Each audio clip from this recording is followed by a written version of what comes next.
Ryan Clement's channel. The term institutional racism was not written about in the first edition of my book, Race Relations and Employment Law, put simply in black and white. However, since its publication, the term has been in the headlines for a variety of reasons.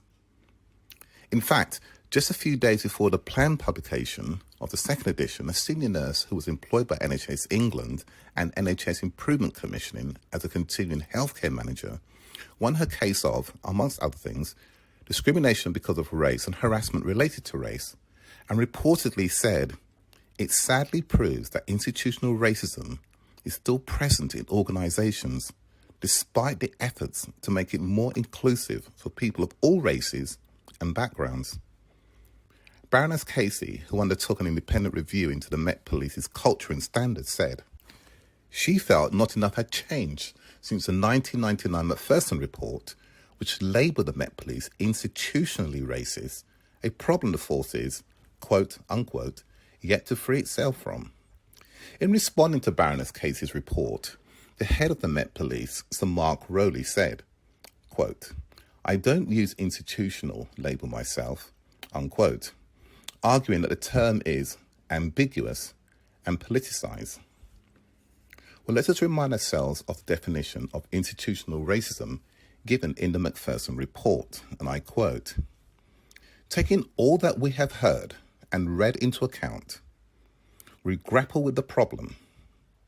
For the purposes of our inquiry, the concept of institutional racism, which we apply, consists of the collective failure of an organisation to provide an appropriate and professional service to people because of their colour, culture, or ethnic origin.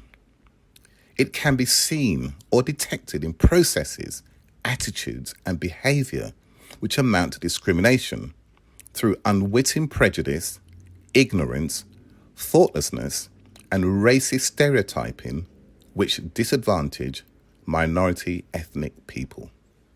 Finally, therefore, institutional racism is a term that's branded about, which I'm sure that many people do not know what it actually means.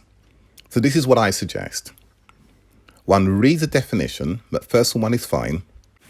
Then look at the facts found on the processes, attitudes, and behaviour of an institution and see whether they amount to discrimination. In that way, you can form a reasoned view based on the facts and a definition that has lasted the test of time.